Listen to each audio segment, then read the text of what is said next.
So a bit of intro. She is an architecture trained, but now currently she's working in Arus. It's a startup school. She told me earlier that this school that she's a part of is teaching kids how to learn. So it's the fundamental basic of learning again. So she's really excited to share with you guys her journey throughout, and also her experiences from shifting from one profession and to try to evolve her self-learning and her self-transitions in life. So yeah, I would like to invite Ms. Huda. Thank you so much. Thank you, Cikgu. Okay, hello everybody.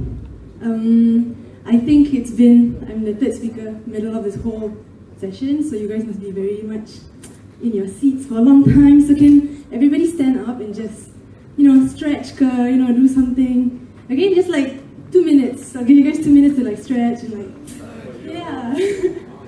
So you can? Yeah, it's alright, totally alright. Okay, you go with the flow. So I think like if the last two presentations were very clean, I think my presentation is going to be quite messy. Okay, so if you guys are settled down, you guys can sit down. Okay. So this one next and okay, alright.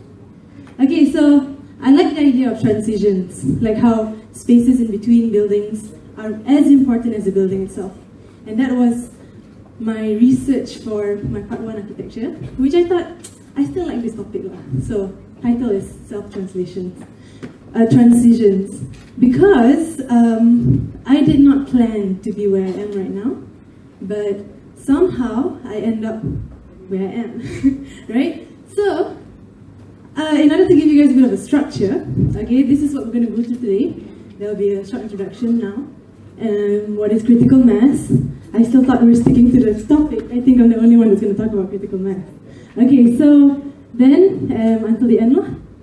Okay, so my session, if kalau boleh, I want it to be very interactive. But if you guys are not up for it, it's totally alright as well. So if there's anything that I say that you feel you don't understand, you can just ask me straight away. I don't mind. Because to me, it matters that you understand what I'm talking about right now. Yeah.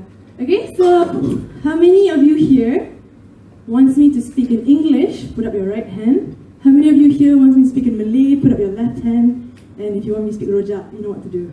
Okay, nice. Okay, can I have a show of hands? How many people here are from East Malaysia? East Malaysia, Sabah, Sarawak? Not East Coast, East Malaysia. Got not? Anybody from Indonesia? Yeah, Sarawak? Okay, alright. Okay, so that makes not many of us then, okay? So it's alright, because the first 30 seconds is my introduction. I'm not that good at introductions, but I want to tell you something I tell my students, that sometimes we know about the things that we don't know. It's like we know it, but we cannot say it out yet. Yeah, however you want to take it. Okay, so something will play on screen, and then like bola beracun, okay, a paper ball, but I think I'm going to use more civilized, using the notebook, passing it to you. Okay, I want to hear at least 3 voices from the audience about what you have just seen. Like, just interpret what's going on. Okay? So if you're ready, just pay attention for the next 30 seconds.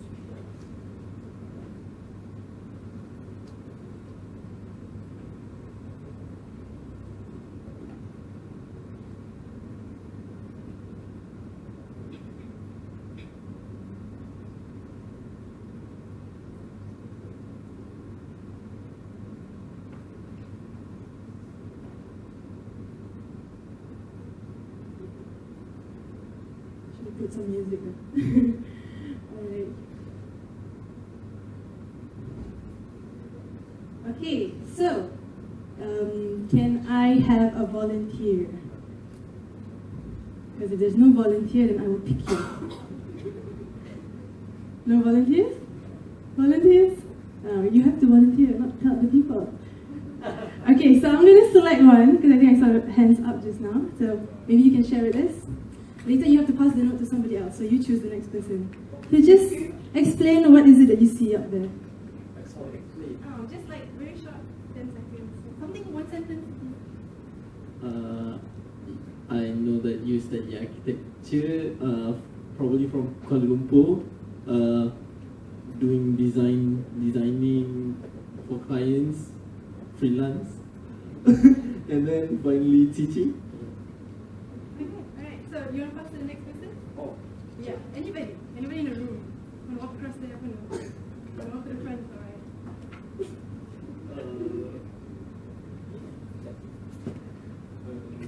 Okay, we have to like, it's okay. It's a symposium. Symposium, you just two words. One word, two words. No? No. Okay, one person.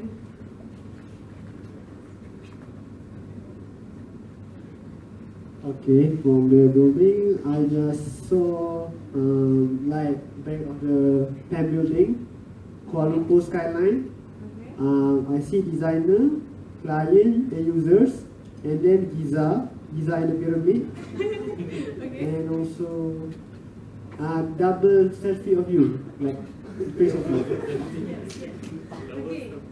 Alright, thank you so much. Okay, so basically that was my introduction. Okay? And you have just shown me something that you know that I did not tell you about. So how did you do that? Right? I mean, it's really amazing because sometimes we know stuff, but we just cannot say it unless somebody pushes you to the corner and say it, right? Okay, so well, it's all true just now what they have gathered. Okay, but I will further explain later on. Okay, so now just a little bit of what critical mass is. I did some research, which is 5 minutes on Google, and I tried to find out what the definition of critical mass is. Okay, so I like the physics concept and I like the sociology concept because I feel those are the ones that resonate with me. Okay, if you didn't catch that, it's alright because I have made my own diagram of what I think critical mass is. It's a concept that's used in different fields, right? But I guess in a more inwards point of view, on the self-outlook of things, this is how I look at what critical mass is. It's going from where... What happened? Oh, okay. It's going from where you are, and I'm sure everybody has a destination. Like wherever you are now, whether it is you want to get home as soon as possible today, or whether it is you want to go get something for someone, right? Like, we all have a destination to go to. Okay, whether it's being an architect in the next 10 years, something like that.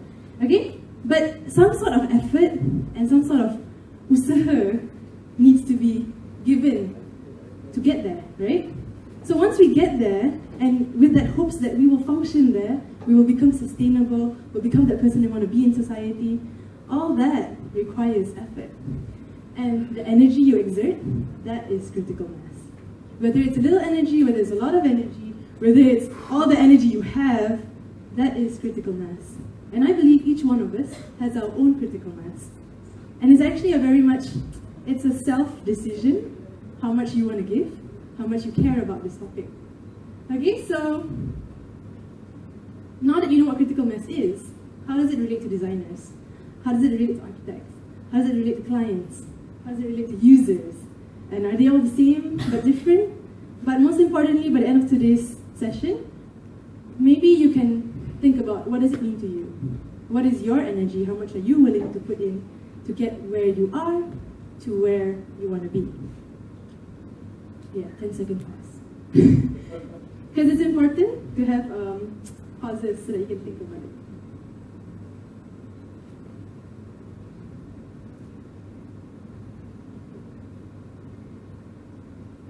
Okay, so coming back to the designers, the clients, and the users, apa benda semua ni kan?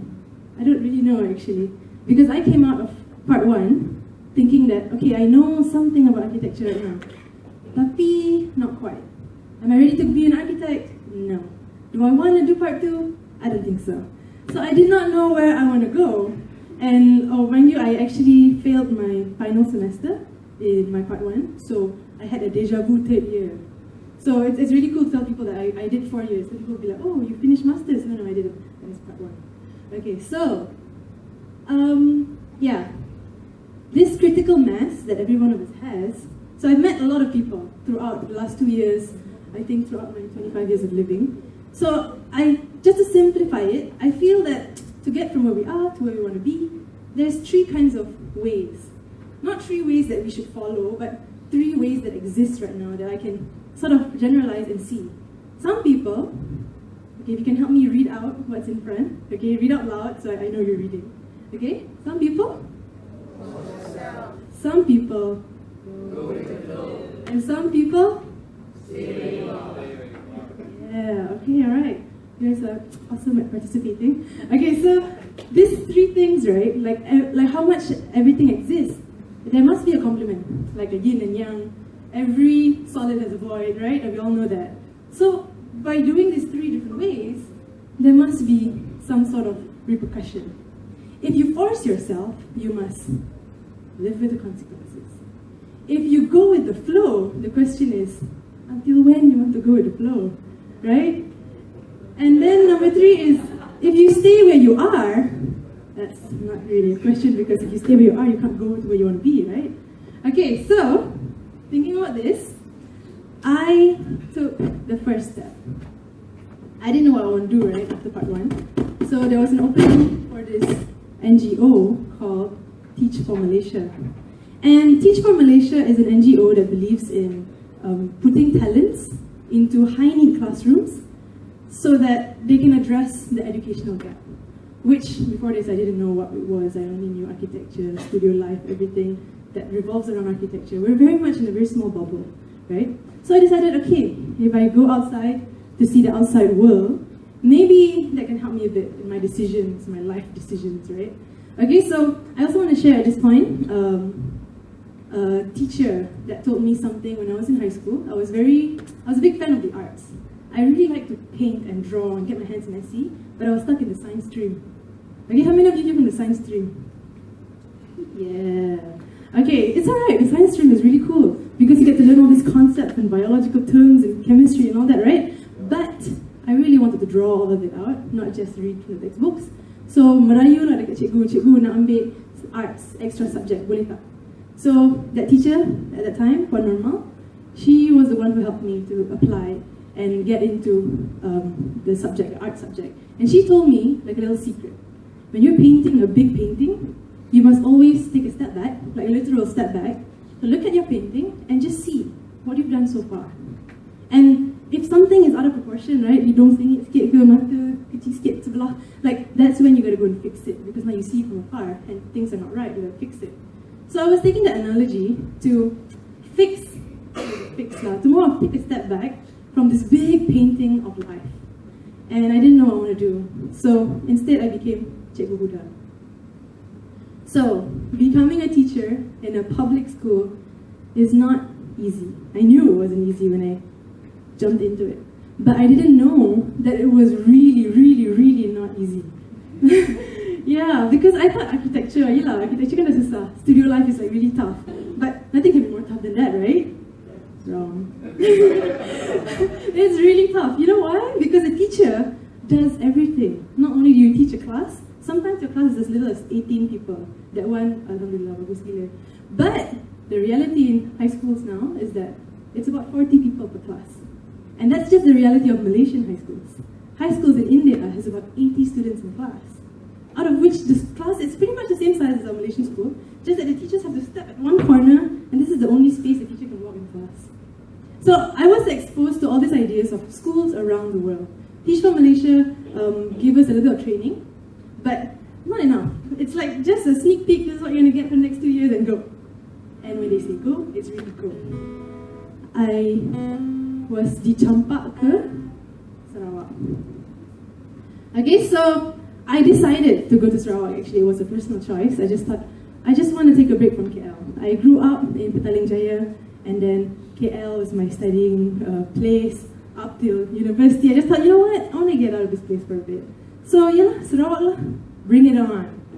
Okay, so I was the kind of person who thought, During my architecture days, I love to walk everywhere. You know, I cycle, and I just believe in, like, you know, sustainability, right? Going here and there. We don't need a car. I don't need to get a car. But that's before I went to Sarawak lah. Okay, so but yeah, and I really feel like, I mean, I have friends in uni who is from Sarawak, Sabah, Sarawak, and I thought they were like, I really want to know, because they're really very sporting and they're really very best lah. When I talk to them, they can speak English, and I'm like, wow. Okay, so when I went to Sarawak, I wasn't in any of my friends' kampung areas. I wasn't in a town place. I was in the middle of Miri, which means actually, the area is called Sibuti. But if you look in the map for Sibuti, it will not come out. Because this place is very much, I gotta ask the person there, where am I? Dia akan cerita lah, you are in Miri lah. But in Miri bagaimana? Oh, Sibuti on the way, dia terus sana ada Nia. Terus sana lagi pergi Mulu. And I was just a bit like, wait, where am I? There was no map. And the maps are all in these locals' heads. And I was trying to make sense of it. Using all my architectural knowledge, I could not make sense of it. So that road was on the way to school. So my school is about 65 kilometers away from Miri City. And it was about an hour plus drive on 100 kilometers per hour in the car. But still like 1 hour. Tak ada jam, tak ada apa. But then straight on. And I see beautiful things like this. Like the sky was really blue. I thought, was it only in Sarawak that the sky was bluer? It was bluer. But then, like, you know, my students would say, teacher, no lah, you just miss your kampung, right? It's okay. And then I was like, no lah, it's really cantik. This is actually my students' sawah padi dekat depan rumah dia. So this is the area where the locals actually harvest their own rice. Okay? But it was in school. So when I went to school, the first thing I saw was the teachers' quarters. And I lived here for the last 2 years. And I just came back last month. So I've been back for 1 month, but I'm still pretty much, my head is still there. Okay, so it's the bare minimum. These quarters have been here for about 30 years, and things are broken, the stairs are a bit wobbly when you go up, but like, I thought, bring it out, and nothing can happen. So, teruslah, just stay here. So behind the quarters was the backyard. It looks like this. Okay, and it's actually like pagar. Beyond this, hutan. Beyond dekat depan, highway. Kalau jalan ke highway, you go straight to Bintulu. So this is the view, walking 5 minutes from my quarters to school. It was really cool, like 5 minutes I can just jalan pergi sekolah kan. I was all about the walkable thing. But that's when I realized, like, you know, the school is just the school. Like when I was in studio, yeah, I was one of those studio zombies that would stay back. And I just thought, like, it's not good for health, right? You're living in your working space. But that's what happened in Sarawak too. I was living on school. And inside the school, it was really hard to get ends to meet. Like, we had problems with furniture, we had problems with the wiring, electricity, there was no firefighting system. Like, if I would analyze everything using my architecture eyes, I would go crazy. So I decided to turn it off for a bit. And just, you know, embrace it, use what we have, be resourceful, yeah, go with the flow. So from number 1, I went to number 2. Okay, so this is the bilik sejarah lah. So all those, actually, chairs memang tak cukup. So cikgu dekat sana, they just take the chairs that you can find, put it in there for the students to use. We would have occasional power cuts, occasional water cuts as well. Memang, I was thinking, I thought it's SMK, this is SMK Luar Bandar. It was not pedalaman lagi. So then I was like thinking, if this school is like this, I wonder how schools in pedalaman is like. Okay, so I lived, also the students came from a radius of 100 kilometers from my school ground. And that means they had to travel even more than me from Yuri town, from the airport, to go to my school. So I was really curious lah. But my students consist of 80% Iban, Kedayan, Melanau, Kenyah, Kayan, Penan. And last time I could not differentiate. I just thought orang Sarawak, orang Sarawak, orang Sabah, orang Sabah. Now I know. So I'm glad. Okay, so at night, the school would look like this. But this is also a picture that after the lights got fixed lah. So before this, it was very dark. And students were okay with it. So this is also the nearest town, which is 20 minutes away. 20 minutes away, meaning about 18 kilometers away. Could not walk there. So I had to rent a car before I can see this place and take this picture. But this, according to my students, was the nearest town. And there's about 4 rows of this and another supermarket that was 2 stories of this row, and according to my students, that supermarket was a shopping mall. So the idea of what I thought was normal is completely changed. And what the students thought was normal, I do not know yet.